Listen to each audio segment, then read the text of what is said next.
சோரொட்டி எப்படி செய்கிறதுன்னு பார்க்கலாமா? ஹீமோகுளோபின் கம்மியாக இருக்கிறவங்க வாரத்தில் 2 நாள். இப்போ செவரொட்டி செய்கிறதுக்கு ஃபஸ்ட்டு செவரொட்டியை கொஞ்சம் சுடு தண்ணியில் போட்டு எடுத்துக்கணும். அதுக்கு நான் ஒரு சட்டியில் கொஞ்சமாக தண்ணி ஊற்றிக்கிறேன். தண்ணி சூடாகட்டும். இப்போ தண்ணி சூடாயிருச்சு. இதில் ஒரு 1/4 டீஸ்பூன் மஞ்சத்தூள் சேர்த்துக்குவோம். இந்த நம்ம கழுவி வச்சுருக்க இந்த செவரொட்டியை இதில் சேர்த்துக்குவோம்.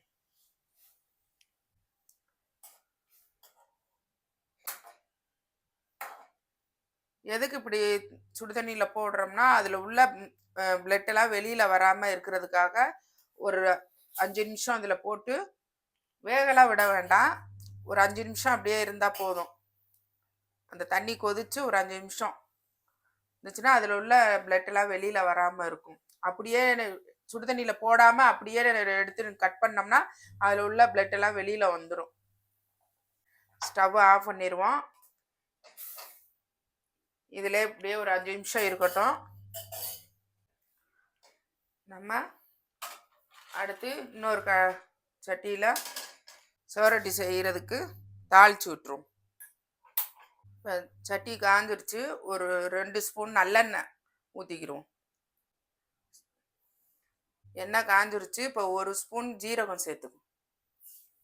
100 கிராம் சின்ன வெங்காயம் பொடிசாக கட் பண்ணி வச்சுருக்கிறேன். அதையும் இதில் சேர்த்துக்கணும்.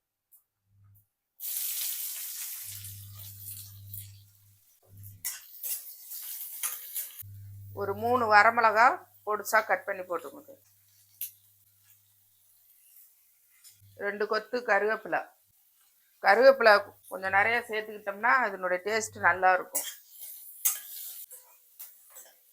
இதிலே நம்ம உப்பு தேவையான உப்பையும் சேர்த்துக்கிடுவோம். 1/4 டீஸ்பூன் மஞ்சத்தூள், 1 ஸ்பூன் இஞ்சி பூண்டு பேஸ்ட்டு. நல்லா இஞ்சி பூண்டு விழுது பச்சை வாசனை போகிற வரைக்கும் நல்லா வெங்காயம் நல்லா பொன்னிறமாக நல்லா வதங்கணும். செவரொட்டி செய்கிறதுக்கு சின்ன வெங்காயம் வரமிளகா இதில் செஞ்சிங்கன்னா நல்லா டேஸ்ட்டாக இருக்கும். அப்படி சின்ன வெங்காயம் இல்லைன்னா நீங்கள் பெரிய வெங்காயத்தில் கூட செஞ்சுக்கலாம். இப்போ நம்ம சுடுதண்ணியில் போட்டு வச்சுருந்த செவரொட்டியை எடுத்து முன்னாலே கழுவிட்டு தான் நான் சுடுதண்ணியில் போட்டிருந்தேன். இதை இப்போ கட் பண்ணிக்கிடுவோம். உங்களுக்கு என்ன சைஸில் வேணுமோ நீங்கள் கட் பண்ணிக்கிங்க. ஆனால் பொடுசாக கட் பண்ணி போட்டால் தான் அந்த வெங்காயத்தோடு கடித்து சாப்பிடும்போது அருமையாக இருக்கும். ரொம்ப பெருசாக போட்டால் நல்லா இருக்காது. பொடுசாக கட் பண்ணிக்கிங்க. இந்த அளவுக்கு பொடிசாக கட் பண்ணிக்கிட்டு வெங்காயம் வதக்கியிருக்கோம்ல அதோட சேர்த்துக்கிறோம்.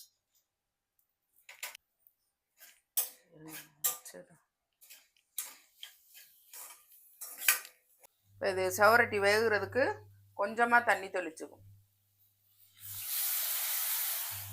இப்படி கை நாட்ட 2 வாட்டி இப்படி தண்ணி தெளிச்சாலே போதும். ஏன்னா அது ரொம்ப நேரம்லாம் வேகாது. ஒரு 10 நிமிஷத்துலேயே வெந்துடும். அதனால ரொம்ப தண்ணியெலாம் வேண்டாம். இந்த அளவுக்கு இருந்தாலே போதும்.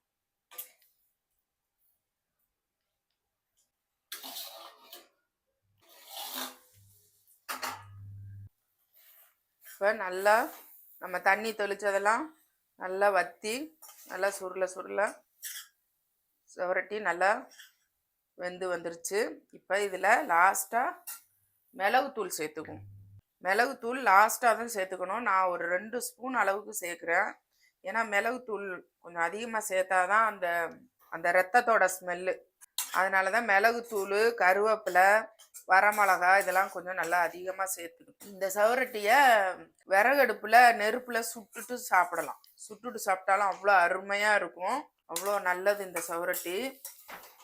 ஹீமோகுளோபின் கம்மியாக இருக்கிறவங்க வாரத்தில் 2 நாள் அது மாதிரி 1 மாதம் சாப்பிட்டுட்டு மறு மாதம் டெஸ்ட் பண்ணி பார்த்தா ஹீமோகுளோபின் அவ்வளோ அதிகரிச்சிருக்கும்.